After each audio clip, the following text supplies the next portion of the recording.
24 अक्टूबर 2025 नागालैंड की राजधानी कोहिमा की शांत और ठंडी हवा वाली एक सामान्य सी शाम। किसी को अंदाजा भी नहीं था कि इसी शाम एक ऐसी घटना होने वाली है जो पूरे नागालैंड को झकझोर कर रख देने वाली है। एक ऐसी घटना जिसने लोगों को सुरक्षा, भरोसा और अपने ही घरों की चार दीवारी में छिपे खतरे के मायने समझा दिए।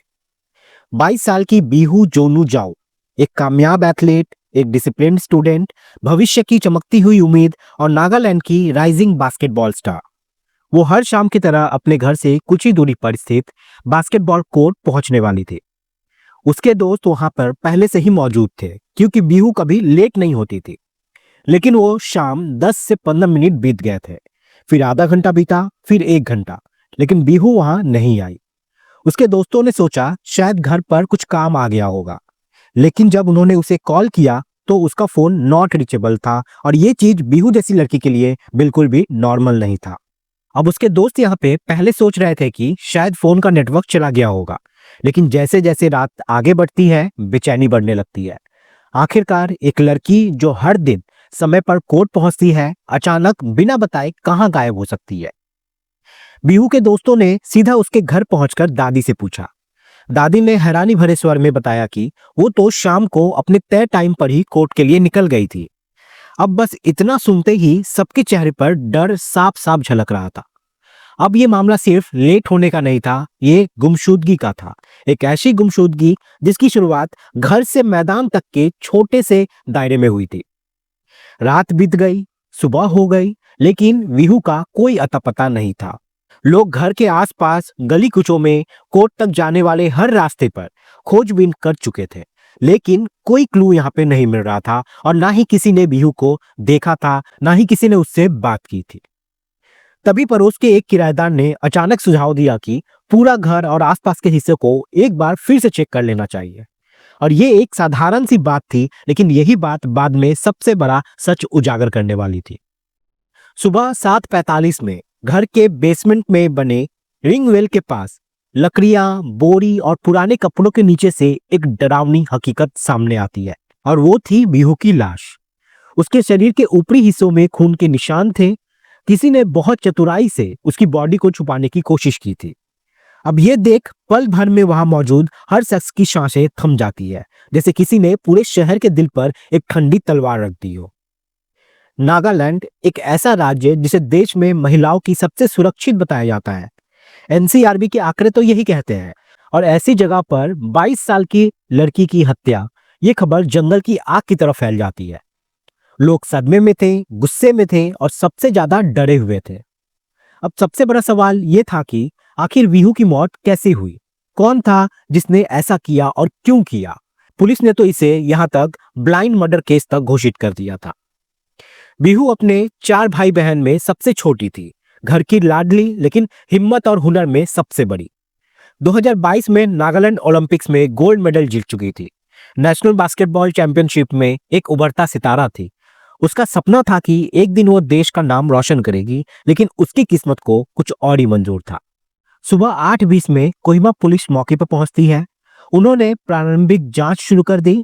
दोपहर 2:05 पर दीमापुर से एफएसएल टीम भी पहुंचती है। क्राइम सीन की वीडियोग्राफी, फोटोग्राफी और फिजिकल एविडेंस कलेक्ट किए जाते हैं। बॉडी को साइट पर एग्जामिन किया गया और पोस्टमार्टम के लिए भेज दिया जाता है।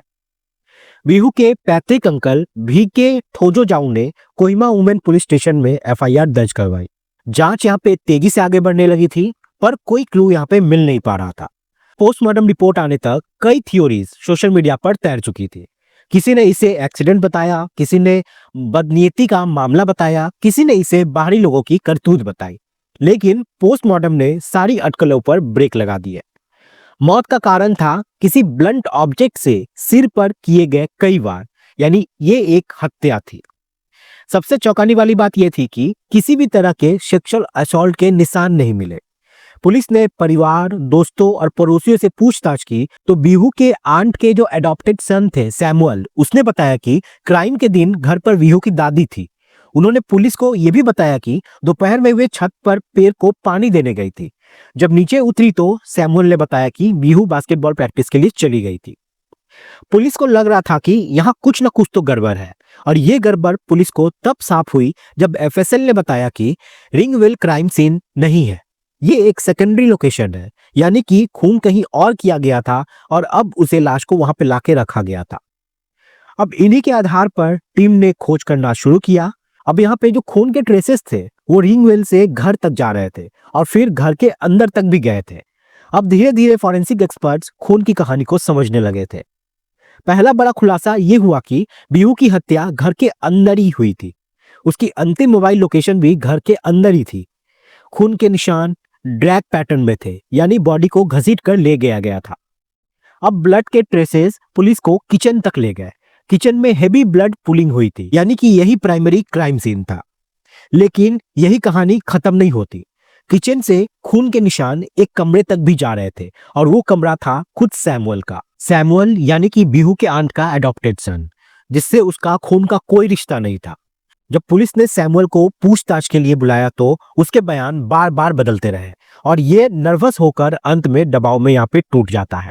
सैमुअल ने कबूल किया कि 24 अक्टूबर दोपहर करीब 2 बजे उसने बिहू से चाय बनाने को कहा था। बिहू फोन में बिजी थी तो उसने ध्यान नहीं दिया।